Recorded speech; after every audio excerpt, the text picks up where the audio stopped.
अगर बचपन में चश्मा नहीं लगाएगा तो बाद में बहुत ज़्यादा नुकसान हो सकता है। बाद में चश्मे से भी उसकी नज़र नहीं बढ़ेगी। और डायबिटीज़ में जब मोतिया बनता है तो बहुत तेज़ी से बढ़ता है, कि अंधापन होने के पूरे चांसेस होते हैं। जैसे आप लैपटॉप पे काम करते हो, press the enter button and blink, press the enter button and blink. हम अंधेरे में फ़ोन यूज़ कर रहे हैं, इसमें क्या फ़र्क पड़ता है? ब्लड सर्जरी का जो रीज़न है वो फ़ोन यूज़ करना ही है या और भी कुछ रीज़न है? गुलाब जल आँखों में डाला जा सकता है? पोल्यूशन से बचाने के लिए एक ही तरीका है कि आप जब बाहर जाते हैं, आप मोस्ट कॉमनली क्या होता है कि उंगली उठाई और अपना आंखों से गुजारे। मार्केट से तो 100-200 का भी ग्लास मिलते हैं, गॉगल्स मिलते हैं। लोग ज़्यादातर वो यूज़ करते हैं बाइक चलाने के लिए या फिर ट्रैवलिंग के लिए, कार ड्राइव करने के लिए। क्या वो ठीक है आँखों के लिए? लेज़ी आई, इसके बारे में थोड़ा डिटेल में बताइए। स्वागत है आपका हमारे एक और पॉडकास्ट में। दोस्तों, क्या आप भी दिन भर स्क्रीन देखने के बाद आँखों में जलन या फिर थकान महसूस करते हैं? या फिर आपको ये डर लगता है कि कहीं मेरी आँखों में भी चश्मा ना लग जाए? चाहे अगर हम बुजुर्गों की बात करें तो मोतियाबिंद को लेकर वो ज़्यादा परेशान रहते हैं। ऐसे तमाम अगर सवाल आपके मन में चल रहे हैं तो ये पॉडकास्ट आपके लिए है, क्योंकि आज हम इसमें डिटेल से डिस्कस करने वाले हैं। हमारे साथ हैं इंडिया के top eye surgeon doctor Alkesh Chaudhary ji. Sir, बहुत-बहुत धन्यवाद हमें टाइम देने के लिए। तो अलकेश जी, सबसे पहला सवाल यही है कि अगर हम इंडिया को देखें तो सबसे ज़्यादा ऐसी कौन-सी आँखों की परेशानी है जो आप इस समय सबसे ज़्यादा देख रहे हैं? जो आजकल अगर हम देखें तो सबसे पहले क्या है कि छोटी सी एज में लोगों लोगों को चश्मा लगना, बच्चों को चश्मा लगना। मैं रादर यही कहूँगा कि आजकल जो अवेयरनेस बहुत ज़्यादा हो गई है। पुराने ज़माने में अवेयरनेस बहुत कम होती थी, तो पता ही नहीं चलता था कि उनको चश्मा लगा या नहीं लगा। जैसे स्कूल में हेल्थ चेकअप हो जाते हैं तो उनको मालूम हो जाता है। पर अभी भी बहुत सारे लोगों में नोशन यही है कि अरे अभी से चश्मा बच्चा लगाएगा तो बाद में पता नहीं क्या होगा। अगर बचपन में चश्मा नहीं लगाएगा तो बाद में बहुत ज़्यादा नुकसान हो सकता है। बाद में चश्मे से भी उसकी नज़र नहीं बढ़ेगी। और दूसरा उसको भेंगापन बन सकता है। तीसरा एम्ब्लॉयबिया जिसको बोलते हैं, लेज़ी आई बोलते हैं, हुँ। वो हो सकती है जिसका ट्रीटमेंट बहुत मुश्किल होता है और उसमें बिना बीमारी के हम उसकी नज़र को कम कर देते हैं।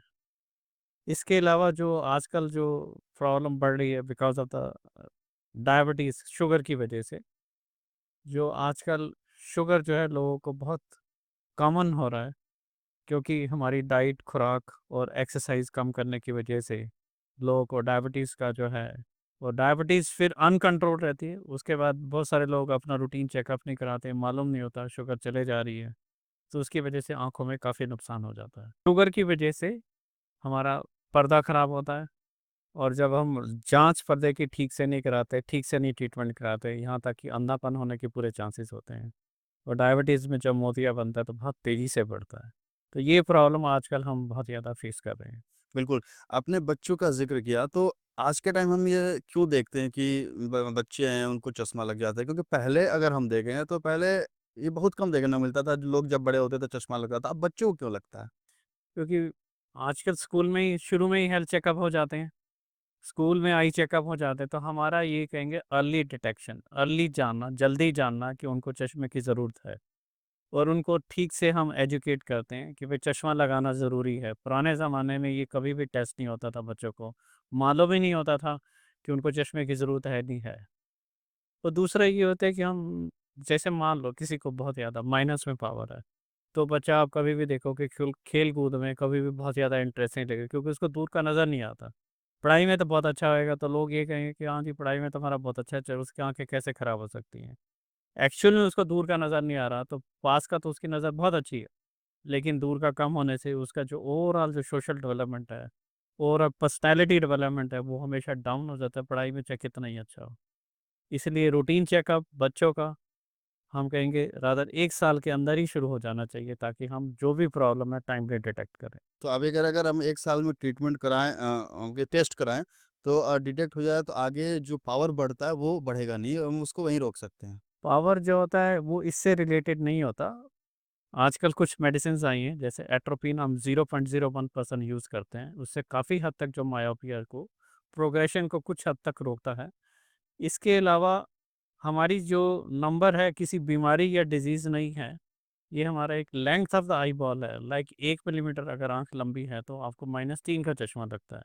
जैसे-जैसे बच्चा बड़ा होता जाएगा तो आँख बड़ी होती जाएगी, तो ऐसे धीरे-धीरे उसका चश्मा बढ़ता जाएगा, नंबर बढ़ता जाएगा, फिर भी लोगों को चिंता होती है, अरे नंबर बढ़ता जा रहा है, आगे क्या होएगा? तो ऐसा कुछ नहीं होता, 19 साल तक जाके नंबर स्टेबलाइज हो जाता है, फिर उसके बाद जो हम इलाज करना चाहें वो कर सकते हैं। जी, बच्चों से जुड़ा एक और सवाल, जैसे आजकल बच्चों को भी एक एडिक्शन हो चुका है फ़ोन का या हुँ। लैपटॉप का या टैब की हम बात करें, तो उनको ये परेशानी हो सकती है आगे चलकर आँखों को? बिल्कुल, उससे क्या होता है कि सबसे पहला जब आदमी एक लैपटॉप और मोबाइल पे बहुत ज़्यादा बिज़ी है, तो उसको एक बुक रीडिंग की जो हैबिट होती है, वो कम होती जाती है। दूसरा उसमें स्ट्रेन पड़ता है। अब लैपटॉप और उसमें मोबाइल में आपके पास इतनी सारी ऑप्शंस हैं, वीडियो गेम्स, आप कभी उसमें बिज़ी हो गए, तो आपका पढ़ाई पे फ़ोकस कम हो जाता है, क्योंकि आपकी आँखों की एक जो कैपेसिटी है काम करने की, वो लिमिटेड ही होती है, किसी भी काम करने की। आप अगर दौड़ भी लगाते हैं, तो एक सर्टेन डिस्टेंस तक दौड़ सकते हैं। ऐसे आँखें भी एक सर्टेन अमाउंट तक काम करेंगी, उसके बाद थकने के बाद आपकी पढ़ाई में वो कॉम्प्रोमाइज़ होता है। इसके अलावा जो और बहुत कॉमन चीज़ हो रही है, वो ड्राइनेस, राइट। जो आँखों में खुश्की होना, आँखों की ड्राई होना, क्योंकि वो लगातार ऐसा फ़ोकस करते हैं कि आँखें ब्लिंक नहीं करते। तो हमारी जो एक रिप्लेनिश होती है, मतलब दोबारा से टियर फ़िल्म, नई टियर फ़िल्म बनती है, जो हमारी कॉर्निया को और आँखों को एक न्यूट्रिशन भी देती है बाहर से। अंदर से तो हमारा ब्लड से आता है, और जो बाहर से हमारा न्यूट्रिशन देती है, वो कॉम्प्रोमाइज़ हो जाता है, उससे ड्राइनेस और बाकी प्रॉब्लम्स हो सकती हैं, जो आजकल बहुत कॉमन देखी जा रही है। तो ड्राइनेस आपने बोला आँखों को ब्लिंक करने से, तो ये तो नेचुरली होता है ना, आँखें तो खुद ही ब्लिंक होती हैं।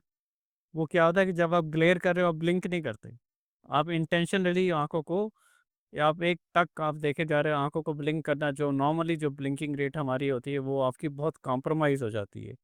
मतलब जैसे आपने ब्लिंक हर मिनट में करना है, 30 सेकंड में ब्लिंक करना है, तो 1 मिनट, 2 मिनट के बाद वो ब्लिंक करेगा। जब बिल्कुल टियर फ़िल्म ड्राई हो जाएगी, तब ऑप्शन नहीं अच्छा, ये बचेगा। हमें पता नहीं चलता, धीरे-धीरे बढ़ता जाता है। धीरे-धीरे टाइम बढ़ता जाता है, उससे अच्छा, ड्राइनेस बहुत होती है। फिर ड्राइनेस से आगे चल के क्या परेशानी? इसलिए ड्राइनेस होने से आपको आँखों में प्रॉब्लम, ब्लरिंग ऑफ विज़न होएगा। आँखों में आपको ऐसा लगेगा आँख में कुछ गिर गया, फॉरेन बॉडी सेंसेशन, जलन होना, लाल होना। तो इसीलिए हम उनको एक फ़ॉर्मूला भी बताते हैं, जैसे आप लैपटॉप पे काम करते हो, press the enter button and blink, press the enter button and blink. अच्छा, so just make a habit so that you don't stop your blinking, don't decrease your blinking rate. अगर आजकल का टाइम देखें तो जैसे ऑफ़िस का culture है, बिना लैपटॉप के काम हो नहीं सकता। 8-9 घंटे हमें सिस्टम पे रहना ही रहना है। इसके अलावा हम फ़ोन भी यूज़ करते हैं। तो उससे मतलब हम अगर ये देखें कि अगर आँखों को हमें स्वस्थ रखना है, तो कितना स्क्रीन टाइम ठीक है? देखो, स्क्रीन टाइम अगर देखा जाए तो as less as possible. As less as possible का मतलब ये है कि लगातार, मान लो आपको 2 घंटे भी काम करना है for example, so take a break. आप 15, 20, 25 मिनट, आधे घंटे बाद एक छोटा ब्रेक ले लीजिए। जी। 5-10 मिनट का ब्रेक लेने से क्या होगा कि आपको एक नॉर्मल दोबारा से आपकी बैटरी चार्ज हो जाती है। जैसे ऐसे आईज़ में जो आपके टियर फिल्म्स हैं, दोबारा से रिचार्ज होके you can work for a more time. So it is always better 15 to 30 minutes में आप ब्रेक ले लें, keep your eyes close and rest करिए, तो उससे आपको बहुत फ़ायदा होगा। बिल्कुल। अच्छा, एक हम फ़ोन यूज़ करते हैं, ऐसे लाइट जल रही है, फ़ोन यूज़ कर रहे हैं, नॉर्मल घर में। तो और एक हम अंधेरे में फ़ोन यूज़ कर रहे हैं, इसमें क्या फ़र्क पड़ता है आँखों पे हमारे? अंधेरे में जब हम यूज़ करते हैं, तो हमारी पुतलियाँ छोटी हो जाती है। जब पुतली छोटी होती है, तो हमारी अकोमोडेशन पावर बहुत ज़्यादा बढ़ती है। उससे क्या होता है कि आपको स्ट्रेन बहुत ज़्यादा पड़ेगा। तो इसीलिए हम जब भी कहते हैं डिफ्यूज़ लाइट का मतलब ये है कि डायरेक्ट लाइट भी आपके ऊपर नहीं पड़नी चाहिए। जब डायरेक्ट लाइट पड़ती है, तो आपको पुतलियाँ फिर छोटी हो जाती हैं। अंधेरे में आपकी बड़ी हो जाएगी, और डायरेक्ट लाइट में छोटी हो जाएगी। उससे क्या होगा कि आपको जो नॉर्मल अकोमोडेशन सिस्टम है, वो डिस्टर्ब हो जाता है। ये तो हम सनलाइट में भी कह सकते हैं। सनलाइट में भी होता है, ब्राइट एकदम से सनलाइट में जाएँगे तब भी होएगा। तो उसका बेस्ट तरीका ये होता है कि जो डिफ्यूज़ लाइट होती है, डिफ्यूज़ लाइट मतलब जैसे आपने ऊपर जो ट्यूब लाइट्स होते हैं, आजकल आप देखोगे सीलिंग के अंदर लाइट चलती हैं जो हाँ, हमारी, हाँ। जो डिफ्यूज़ लाइट होती है, वो बेस्ट लाइट होती है, जिससे आपकी आँखें एक नॉर्मल वर्किंग कंडीशंस में होती हैं। ना बहुत छोटी होती है, ना बहुत बड़ी पुतली होती है, उससे क्या होता है कि नॉर्मल वर्किंग कंडीशन, तो एक फ्लेक्सिबिलिटी हो जाती है। लाइक वर्किंग रेंज ऑफ जो पुतली का है, आपकी जो आइरिस का जो प्यूपिल है, वो बढ़ जाता है। अगर छोटी होगी, तो छोटी वाली साइड पे आपका कम हो जाएगा, बड़ी वाली साइड पे, अगर बड़ी होगी तो छोटी वाली, अगर एक नॉर्मल साइज़ रहेगा तो छोटा होना, उसका बड़ा होना, जो रेंज है, वर्किंग रेंज वो बढ़ जाता है, तो कम्फर्ट लेवल ज़्यादा अच्छा हो जाता है। ठीक है। डार्क सर्दी का जो रीज़न है वो फ़ोन यूज़ करना ही है या और भी कुछ रीज़न हो सकता डार्क सर्कल्स का जो मोस्ट कॉमन रीज़न होता है, vitamin C, vitamin D, vitamin A, जब ये आपकी डेफ़िशिएंसी हो जाती है। बेसिकली डार्क सर्कल्स आपके स्किन के अंदर रहते हैं। दूसरा क्या होता है, जब स्ट्रेस लेवल से गुलाब जल आँखों में डाला जा सकता है? गुलाब जल आप डाल सकते हैं अगर वो मेडिकेटेड नहीं है तो। जैसे प्योर गुलाब जल के आप एक आधा ड्रॉप, बेसिकली एस्ट्रिंजेंट का काम, एस्ट्रिंजेंट मीन्स जो आँखों में थोड़ी-सी रेडनेस है, फॉरेन बॉडी है, उनको क्लियर करता है। यही उसका रोल है, इसके अलावा कोई बहुत ज़्यादा रोल नहीं है। तो आजकल प्योर गुलाब जल तो मिलना मुश्किल है। तो मेडिकेटेड गुलाब जल तो उसमें तो केमिकल होएगा, प्रिजर्वेटिव होएगा, वो आँखों को नुकसान करेगा। बिल्कुल। अगर हम देखें आजकल जैसे दिल्ली की हम बात कर लें, जहाँ हम रहते हैं पॉल्यूशन ऐसी बहुत ज़्यादा है, तो आँखों को कैसे बचाया जा सकता है? पोल्यूशन से बचाने के लिए एक ही तरीका है कि आप जब बाहर जाते हैं, आप गॉगल्स यूज़ कर लीजिए। दूसरा, जब भी आप बाहर से घर आते हैं, तो आँखों को अच्छे से आप पानी से छींटे मार के धोइए और सॉफ्ट टॉवल से उसको पोंछ लीजिए। और जितना हो सके आप अपने हाथों से, उँगलियों से आँखों को टच नहीं करिए।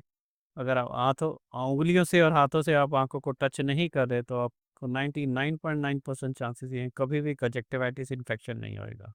तो मोस्ट कॉमनली क्या होता है कि उँगली उठाई और अपना आँखों से खुजा दी।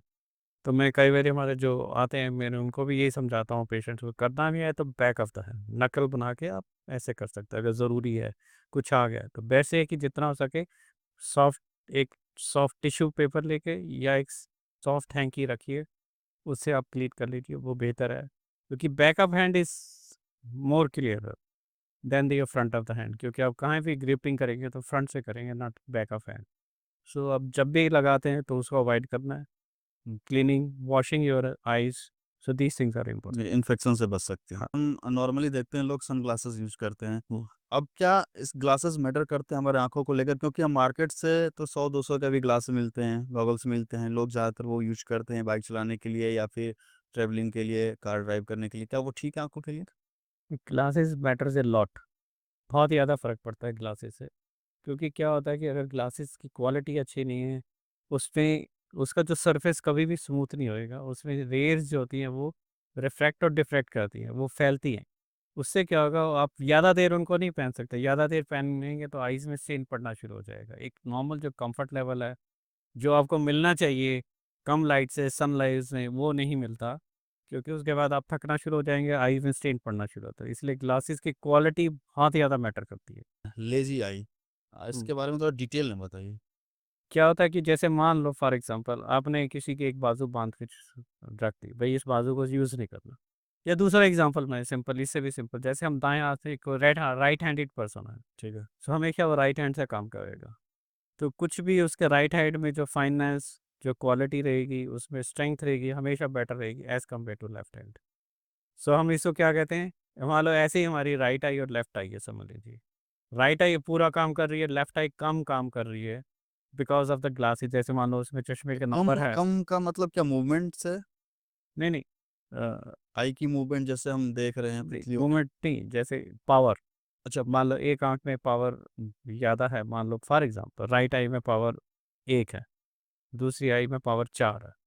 तो उसमें क्या होगा कि आपने चश्मा नहीं लगाया होगा, तो जो लेफ्ट आई में है, मैं एग्ज़ाम्पल दे रहा हूँ कि भई for example, hmm, so left eye में पावर 4 है, हुँ, चश्मा नहीं लगाया, आपने राइट आई में पावर 1 है, उसमें भी चश्मा नहीं लगाया, तो क्या होगा, राइट आई हमेशा एक बेहतर काम करेगी एज़ कम्पेयर टू लेफ्ट आई। अब हमारी लेफ्ट आई काम नहीं कर रही, राइट आई सिर्फ काम कर रही है। जब लेफ्ट आई काम नहीं कर रही, तो वो धीरे-धीरे क्या होता है कि उसकी जो ग्रोथ होती है in due course of time, time के साथ-साथ उसकी ग्रोथ कम होती है। तो इसको हम बोलते हैं लेज़ी आई, कि उसने काम ही नहीं करा, लेज़ी होगी। अच्छा, तो उसके बाद अगर हम 4 नंबर का चश्मा भी लगा देते हैं, इसमें 1 नंबर का चश्मा लगाएँ, इसमें तो पूरी पावर आ जाएगी। 4 नंबर लगाने के बाद भी उसमें पावर पूरी नहीं आती, 6/6 नज़र नहीं आएगी। अच्छा। तो उसको हम बोलते हैं लेज़ी आई, कोई बीमारी नहीं है, क्योंकि उसने यूज़ ही नहीं हुई। जैसे-जैसे बच्चा बड़ा हो रहा है, तो वो आई यूज़ ही नहीं हुई। तो उस लेज़ी आई को ठीक करने के लिए हम चश्मा लगाते हैं। फिर हम क्या करते हैं कि राइट आई, जैसे दूसरी आई जो नॉर्मल आई है, उसको हम बंद कर देते हैं, पैचिंग बोलते हैं इसको। पैच करके लेफ्ट आई में कहते हैं तुम मैक्सिमम इसको अच्छा, अब राइट स्टिमुलेशन कर दो। देते हैं। नॉर्मल आई को पैच कर दिया, जो लेज़ी आई है उसको हम कहते हैं तुम मैक्सिमम काम करो। ज़्यादा से ज़्यादा काम करो ताकि आपको एक्सपोज़र ज़्यादा मिले। सो दैट आपकी जो आपके पॉइंट्स सो गए हैं उनको जगाना है। सो उनको एक तरह से अवेकनिंग करनी है, उनको स्टिमुलेशन करना है, by stimulating your point so that you get a normal vision. तो ये क्यूरेबल है? क्यूरेबल होता है अगर टाइमली हम इंटरवेन करो। टाइमली मतलब क्या कोई एज पीरियड है? जैसे जितना जल्दी करेंगे उतना बेहतर रिजल्ट होते हैं, बट इसमें आजकल एज लिमिट नहीं होती। हम 10-15 साल के साथ भी करेंगे तो भी हमारी नज़र बढ़ने के चांसेस काफ़ी हाई होते हैं। अर्ली करेंगे तो 6/6 आती है, अगर हम लेट करेंगे तो 6/6 की जगह 6/12 आ जाएगी। मतलब पर फिर भी ऐसा नहीं है कि विज़न बढ़ जाती है, पर हमें वो लॉन्ग परसिस्टेंट करना होता है। हुँ, तो ये इसको बोलते हैं डिज़ियर। ओके। और एक इसी से जुड़ा और भी लोग बीमारी देखते हैं, भेंगापन। इसी वजह से क्या होता है कि भेंगापन 2 तरह का होता है। एक बोलते हैं एनाइसोमेट्रोपिया। एनाइसोमेट्रोपिया जैसे हम बताएँ, एक में पावर 1 है, एक में 4 है। तो उसमें दोनों में इम्बैलेंस हो गया। इम्बैलेंस होने से क्या होता है कि वो आई थोड़ी रेस्टिंग पोज़ीशन में चली जाती है। उसमें क्या होगा, या तो बाहर को चली जाएगी या अंदर को चली जाएगी, सेंटर में नहीं रहेगी, क्योंकि उसमें इतनी स्ट्रेंथ नहीं आ रही। तो एक नॉर्मल फिनोमेना होता है हमारी बॉडी के, उसको डाइवर्ट कर देगा। और दूसरा कारण ये होता है पैरालिटिक, कि आपकी कोई भी नर्व पैरालिसिस होगी तो वो मसल काम नहीं करेगी। ऐसे आपको इधर जाने के लिए एक मसल है, इधर अंदर जाने के लिए दूसरी मसल है। तो एक ही मसल काम नहीं करेगी तो उस तरफ तो काम नहीं करेगी, तो इसलिए दूसरी तरफ चली जाएगी। तो ये 2 कारण होते हैं और दोनों को ट्रीटमेंट पॉसिबल होता है। हम पहले हम चश्मे से देते हैं, उससे जितना ठीक हो जाता है। फिर दूसरा कभी-कभी हम प्रिज़्म भी देते हैं, प्रिज़्म से हमारी लाइट डाइवर्ट होके आँखें उस तरफ चली जाती हैं। तीसरा हमारा ये होता है ऑपरेशन से हम उनको कभी भी सीधा कर सकते हैं। और सबसे बड़ा इसमें क्या होता है कि इनको एज़ अर्ली एज़ पॉसिबल ठीक करना होता है because of the binocular vision. अब एक ऐसी बीमारी जो बहुत कॉमन है, मोतियाबिंद। ये मोतियाबिंद होता क्यों है और इसका ट्रीटमेंट क्या है? मोतियाबिंद क्या होता है कि इसकी डेफ़िनेशन सबसे पहले मैं बताऊँगा। जो हमारा एक नॉर्मल ह्यूमन लेंस होता है, वो कहते हैं any opacification in normal human lens is known as cataract. सफ़ेद मोतिया। सफ़ेद मोतिया जो है, जो हमारी उसमें लेंस के अंदर जो उसकी ट्रांसपेरेंसी को जो इफ़ेक्ट करता है, उसको हम मोतिया बोलते हैं। जैसे हमारे नाखून है, बाल है, हमारी जो बॉडी पूरी जो हमारी डेवलप होती है, वो 3 लेयर्स होती हैं। एक होती है endoderm, mesoderm and ectoderm. So ectoderm जो लेयर होती है, इससे हमारे नाखून बढ़ते हैं, इससे हमारे बाल बढ़ते हैं। अब कभी देखो बाल 50 बारी कटा लो फिर बड़े हो जाएँगे, नाखून जितने भी काट लो फिर बड़े हो जाएँगे। और हमारा जो ह्यूमन लेंस है, वो भी उसी लेयर से बनता है। इसलिए उसके अंदर लेयर पे लेयर वो बनती रहती है। जब मल्टीपल लेयर्स इकट्ठी हो जाती हैं, पाइल अप हो जाते हैं, उसकी ट्रांसपेरेंसी इफेक्ट हो जाती है। जब ट्रांसपेरेंसी कम हो जाती है, इसीलिए चाहे कोई भी हो, चाहे छोटा हो, चाहे बड़ा हो, मतलब कोई भी आदमी हो, चाहे डॉक्टर हो, चाहे कुछ भी हो, हर आदमी को एज के साथ यूजुअली कैटरैक्ट मोतिया बनना ही है उसको। ये अच्छा, ये मतलब 100% श्योर है कि सबको एक बार सबको बनना है, मोतियाबिंद का किसी ऑपरेशन को कराना। जल्दी हो जाएगा, किसी को लेट होएगा। जैसे मान लो डायबिटीज़ है, उसका थोड़ा जल्दी हो जाता है। किसी को किसी ने स्टेरॉइड से ट्रीटमेंट लिया किसी भी चीज़ के, मान लो अस्थमा के लिए कुछ वजह से, उसको थोड़ा जल्दी हो जाता है। और किसी-किसी में हेरिडिटरी होता है, हुँ, जल्दी हो जाते हैं कैटरैक्ट 45-46 की एज में। और इसके अलावा कभी भी हो सकता है, मतलब 50, 60, 65 के बाद कभी भी हो सकता है कैटरैक्ट। ओके। तो फिर इसका ट्रीटमेंट ऑपरेट करके उस लेयर को ट्रीटमेंट हटा दें। बेस्ट होता है ऑपरेशन से। ऑपरेशन से हम क्या होता है कि उस जो लेंस है, लेंस एक थैली में बंद होता है। उस थैली को हम खोल के उसके अंदर से सारा वो जो लेयर सारी जमा होगी, उनको हम सारा क्लीन करके एक ट्रांसपेरेंट थैली बचाते हैं। उस थैली के अंदर, जिसको कैप्सुलर बैग बोलते हैं, उसके अंदर हम एक फोल्डेबल लेंस इंजेक्ट कर देते हैं, वो खुल के उसके अंदर फिक्स हो जाता है। क्योंकि जहाँ से हमने लेंस निकाला वहीं डल डाल दिया, तो इसलिए हमारा ऑप्टिकल सिस्टम लाइक कैमरे का जो सिस्टम है वो डिस्टर्ब नहीं होता। एक लेंस हम आगे पीछे कर देते कितना फोकस चेंज हो जाता है, इसलिए हमारे focus visibility same to same रहता है। अब ये क्वालिटी के ऊपर, क्वालिटी ऑफ लेंस के ऊपर, जैसे अभी मैंने बताया एडोफ लेंसेज जो होते हैं, मल्टी फोकल लेंसेज होते हैं, इनसे हमें दूर और पास दोनों चीज़ें करेक्ट हो जाती। ओके। तो मोतियाबिंद के ऑपरेशन के बाद चश्मा क्यों लगाया जाता है? वो ब्लैक वाला चश्मा? ब्लैक वाला क्या होता है कि जैसे मान लो दोनों आंखों में कैटरेक्ट है, ठीक है। दोनों आंखों में विजन ब्लर्ड है। अब एक आंख में हमने आपने कर दिया, ठीक।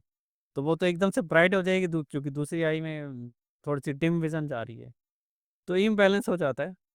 इंटॉलेरेंस एकदम से, एक आदमी को आपने हर वक़्त काला चश्मा लगा के घूम रहा है, एक दिन से आपने हटा दिया, तो एकदम से लगा अरे एकदम से क्या बहुत तेज़ लाइट हो रही। तो स कम्फ़र्ट लेवल देने के लिए हम काला चश्मा देते हैं, बाहर जाने के लिए, अदरवाइज़ लाइट से कोई परहेज़ नहीं होता। अच्छा, घर में कोई इश्यू नहीं। घर में बिल्कुल भी नहीं लगाना होता। लोगों के बहुत सारे नहीं जी अंधेरा बन वो लाइट बंद कर दो। 1 महीने तक नहीं हटाते हैं वो हाँ, तो बता रहे। 42 दिन है वो पुराने ज़माने से चला जा रहा है, 42 डेज़ से हमें ये नहीं करना, वो नहीं करना, ऐसा कुछ भी नहीं है, लाइट से कोई परहेज़ हमें नहीं होता। मेनली सनलाइट से बचाना। सेकंड एडवांटेज नहीं, सनलाइट से भी हमें ऐसा कुछ नहीं होता, तो थोड़ा-सा कम्फर्ट लेवल बेटर होता है। The most important more important then this light issue is the dust. जब आप बाहर जा रहे हैं, तो आपकी आँखें डस्ट से प्रोटेक्ट हो जाती हैं। तो दूसरा, यहाँ पे हमारा होता ये है कि दूसरा भी केयरफुल होता है, बिकॉज़ अगर एकदम से सर्जरी करा के आ रहे हैं या कुछ भी आ रहे हैं, तो आपको डस्ट से, फिर चोट से, सब चीज़ों से प्रोटेक्ट तो करना ही है, जब तक हीलिंग पूरी ना हो जाए आपकी। क्योंकि it takes around 3 to 5 days to heal normal, to become normal. 3 to 5 days के बाद तो आप नहाना-धोना सब नॉर्मल हो जाता है। तो थ्री पानी के छींटे मारो, सब कुछ करो, आप नहाओ-धो, एवरीथिंग यू डू, तो मतलब 3 से 5 दिन के बाद हम वो नॉर्मल लाइफ़। हटा सकते हैं। चश्मे की ज़रूरत मैं तो बताया ना मिनिमम, मेन जो होता है डस्ट से बचाने का जब आप बाहर जा रहे हो। सेकेंडली कंफर्ट लेवल, जब आप बहुत ब्राइट लाइट होती है। इनिशियली हमें कंफर्ट लेवल स्लोली हम हटा देते हैं so that you become normal, okay, get used to that तो लाइट। जैसे एक आँख का ऑपरेशन हुआ मोतियाबिंद का। अभी अच्छा, एक साथ 2 आँखों का हो सकता है या एक-एक एक करके? दिन में हम यूजुअली नहीं करते unless until there is a emergency या सम स्पेशल कंडीशंस। अदरवाइज़ एक दिन के गैप पे हम दूसरी आई कर सकते हैं। पेशेंट आता है तो कितना टाइम वो हॉस्पिटल में रहता है या क्लिनिक पे रहता है? ऑपरेशन के लिए अगर आता है मोतियाबिंद का? देखो ऑपरेशन के लिए आएगा, पहले हम दवा डालनी है उसको, 20-25 मिनट आधा घंटा समझ लीजिए, उसको हम पूरा कोटिंग करते हैं, स्टरलाइजेशन सारा हम फैक्टर तय करते हैं। उसके बाद ऑपरेशन टाइम जो होता है हमारा 10 टू 15 मिनट्स होता है मैक्सिमम। यूजुअली मतलब 10 मिनट्स के अंदर हमारा सर्जरी हो जाता है। उसके बाद वो 5-7 मिनट आराम करके as soon as he is comfortable he can go back to home, immediately he can, मतलब हम ये कह सकते हैं 2 घंटे मैक्सिमम 2 से 3 घंटे। Approximately even less than that. क्योंकि बाहर से आ रहा है तो हम चाहते हैं कि थोड़ा-सा हम उसकी पूरा कोई भी डस्ट का छोटा-मोटा भी पार्टिकल पड़ा हो, हम सब क्लीन कर दें उसको। किसी ने बोला कि मेरे बेटे की आँखों की रोशनी अचानक से चली गई। तो अचानक से जाने का रीज़न क्या है? अचानक से जाने का बहुत सारे कारण होते हैं। मान लो जैसे मैंने बताया था हाइपरटेंसिव, इसमें एक होता है सेंट्रल रेटिनल आर्टरी ओक्लूजन, हुँ। CRAO। एक आर्टरी हमारी जो पर्दे को जो सप्लाई करते हैं, जो ब्लड वेसल्स होते हैं, हमारी एक नर्व होती है, नंबर 2 की नर्व होती है। ब्रेन से 12 नर्व निकलती हैं, उनमें से एक जो सेकंड नंबर की नर्व जो है, वो ब्रेन से सीधा हमारे आई को जाती है। वो एक सप्लाई होती है सेंट्रल रेटिनल आर्टरी, जो उसको ब्लड सप्लाई देता है उसके सर्वाइवल के लिए। तो वो कहीं पे किसी भी वजह से ब्लॉक हो जाती है, फॉर एग्जांपल ब्लॉक हो गई। ब्लॉक होने से क्या होता है कि वहाँ पे विज़न एकदम से वो, क्योंकि वो कम्युनिकेशन ब्रेन से जो होता है, आई का वो ख़त्म हो जाता है, एकदम से डेड हो जाता है वो। तो that is one of the reason कि सडनली उसकी रोशनी कम हो गई। कभी-कभी ऐसे भी होता है, मान लो कोई आँख में कुछ चीज़ गिर गई, हुँ। तो गिर उसके गई दूसरे, जैसे मतलब हाँ, ज़्यादातर हम गाँव में ये देखते हैं चूना गिर गया, सीमेंट गिर गया, तो इस वो पर तो कोई ख़ैर डिफरेंट डिफरेंट चीज़ें होगी अच्छा। ना, वो तो केमिकल गिर गया उस वजह से। नहीं, मैं वैसे कह रहा हूँ मतलब फॉर एग्ज़ाम्पल, हुँ, कभी-कभी by chance they are detected. Vision already कम है, हुँ। उसको पता ही नहीं है एक आँख से काम कर रहा है।